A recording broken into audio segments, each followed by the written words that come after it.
बिस्मिल्लाहिर्रहमानिर्रहीम। अस्सलाम वालेकुम। मैं हूं इश्तियाक अहमद और आप देख रहे हैं मेरा यूट्यूब चैनल और फेसबुक पेज। दुआ करता हूं अल्लाह ताला से कि आप जहां भी रहें खुश रहें और आबाद रहें।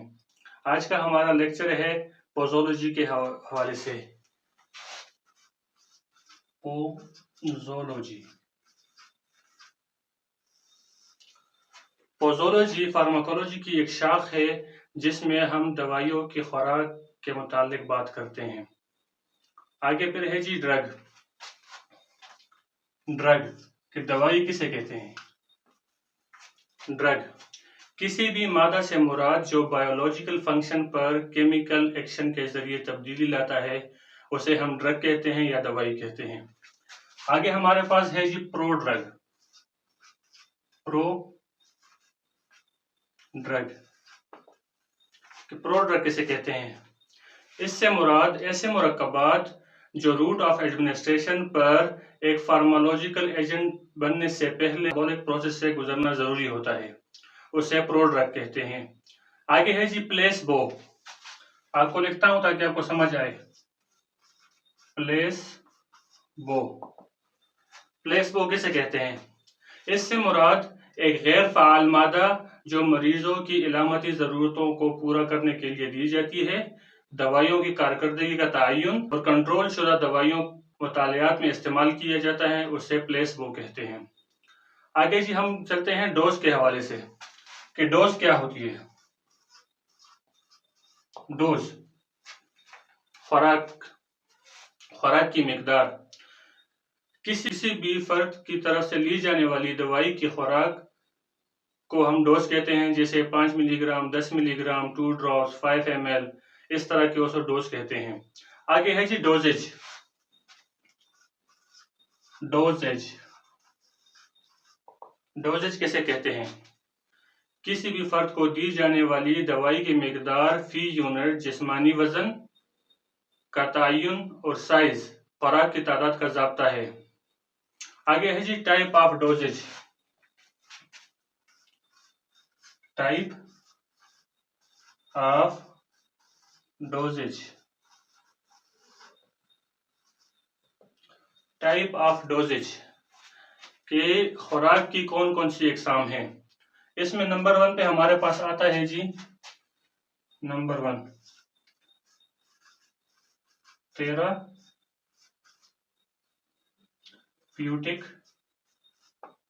डोज।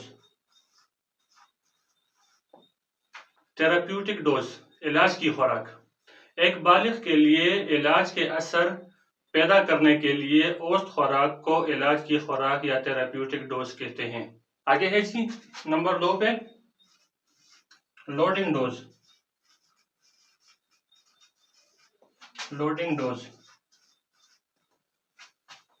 लोडिंग डोज से मुराद बड़ी खुराक इब्तदाई तौर पर जितनी जल्दी मुमकिन हो मुअस्सर इर्तिकास पैदा करने के लिए इस्तेमाल की जाती है, उसे लोडिंग डोज कहते हैं। आगे तीसरे नंबर पर हमारे पास है maintenance dose. Maintenance dose maintenance dose blood plasma में इलाज के असर को बरकरार रखने के लिए इस्तेमाल होने वाली खुराक को हम मेंटेनेंस डोज कहते हैं। आगे 4 नंबर पर हमारे पास है जी maximal tolerated dose. Maximal tolerated dose दवाई की सबसे ज्यादा खुराक जो महफूज हो उसे मैक्सिमल टॉलरेटेड डोज कहते हैं। आगे 5 नंबर पे हमारे पास है जी टॉक्सिक डोज। टॉक्सिक डोज इससे मुराद दवाई की वो मिकदार जो संगीन नौइयत का नुकसान दे असर पैदा करता है, उसे टॉक्सिक डोज कहते हैं। आगे हमारे पास 6 नंबर पर है जी fetal dose. Fetal dose fetal dose से मुराद वो खुराक जो मौत पैदा करती है उसे मुहलिक खुराक कहते हैं या फिर फेटल डोज कहते हैं। आगे फिर हमारे पास है जी नंबर 7 पे dosage calculation. Dosage calculation. Dosage calculation बालिग खुराक 18 से 60 साल की उम्र के लिए होती है और बच्चों को छोटी खुराक दी जाती है, उसे डोज कैलकुलेशन कहते हैं। आगे है जी यंग फार्मूला 8 नंबर पे यंग फार्मूला। यंग फार्मूला बालिगों की बुनियाद पर बच्चों को 2 से 17 साल के खुराक का हिसाब लगाने के लिए इस्तेमाल किया जाता है। इसका फार्मूला है जी child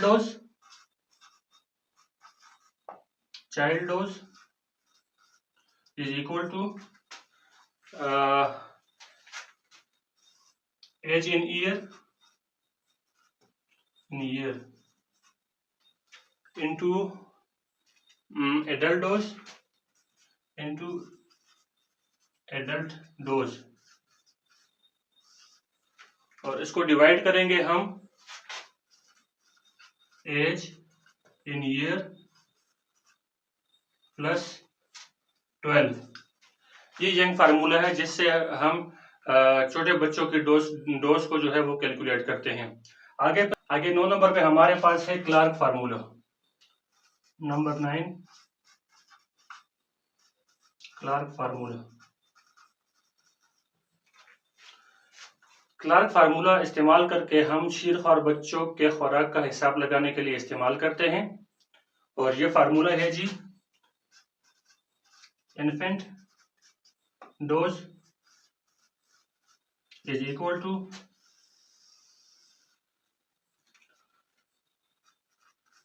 infant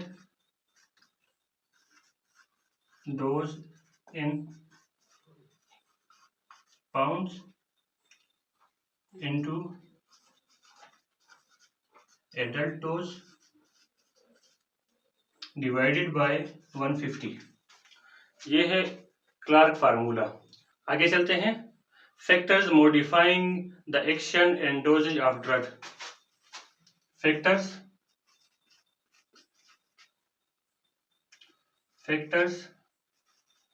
modifying the action and dosage of drug, कि वो कौन कौन से अवामिल हैं जो दवाई के खुराक के अमल को मुतासिर करते हैं। अगर हम दवाई की मिकदार बहुत कम देते हैं मरीज को तो मतलूबा अमल जो है वो पैदा नहीं करेगा। अगर हम दवाई को ज्यादा मिकदार में उसकी मिकदार बढ़ा देते हैं तो उसके शायद जहरीले असर मुरतब हों।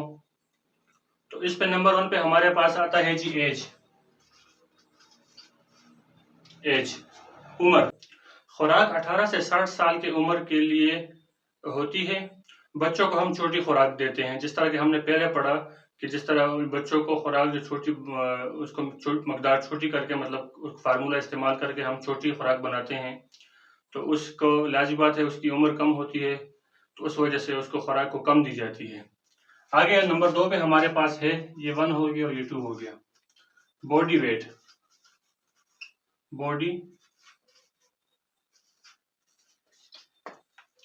बॉडी वेट जिस्म का वजन।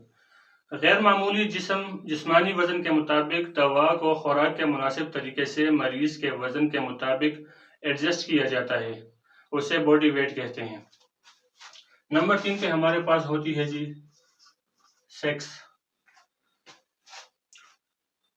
सेक्स के बारे में बात करना इस वजह से ज़रूरी होता है कि ख़वातीन की जो डोज होती है वो अलग होती है और मर्दों में डोज जो होती है वो अलग होती है। ख़वातीन को खुराक मर्दों के मुकाबले में कम दी जाती है। ख़वातीन को जब हम खुराक एडजस्ट करते हैं तो हमें कुछ चीज़ों को जहन में रखना चाहिए, जिस तरह प्रेगनेंसी हो गई है, मेंस्ट्रुएशन हो गई और जो दूध पिलाने का दौरानिया होता है उसको जहन में रखा जाता है, उस हिसाब से हम उसको डोज एडजस्ट करते हैं। इसी वजह से जो सेक्स है वो बहुत लाजमी है कि उसकी जो जेंडर है वो क्या है। आगे हमारे पास है जी नंबर 4 है रूट ऑफ एडमिनिस्ट्रेशन।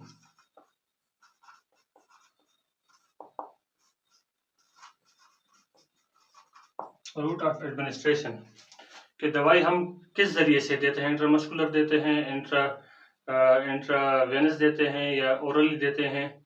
तो उस हिसाब से जो रूट का तयन करना है वो भी बहुत ज़रूरी है। आगे 5 नंबर पे हमारे पास है जी टाइम ऑफ एडमिनिस्ट्रेशन।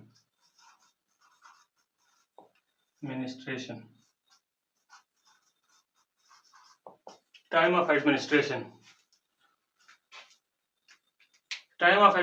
में मैदे में अगर खुराक की मौजूदगी दवाई के जज़ब होने में ताख़ीर करती है और इसी वजह से दवाई की जो कार्रवाई है वो भी सुस्त पड़ जाती है। आगे हमारे पास है doses form of drug, number 6 पे डोजेज फॉर्म ऑफ ड्रग कि दवाई हम किस हालत में देते हैं, वो लिक्विड फॉर्म में है, टैबलेट फॉर्म में है या इंजेक्टेबल है।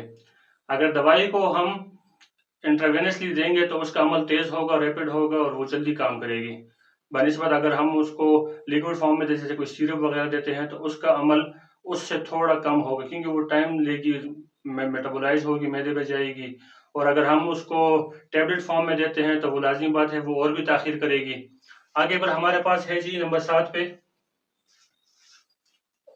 Pathological condition. पैथोलॉजिकल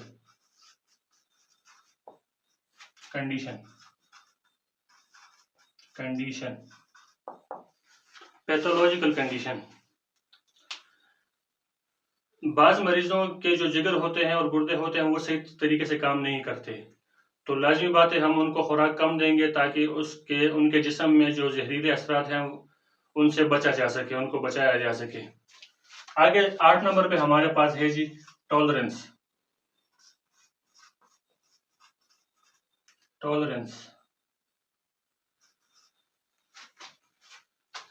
ये दवाई की बढ़ती हुई खुराक को आम खुराक के खिलाफ मुज़ाहमत है। मतलूबा इलाज के असरात को हासिल करने के लिए अक्सर इसकी ज़रूरत होती है। और आगे हमारे पास है जी कॉम्बिनेशन, नंबर 9 पे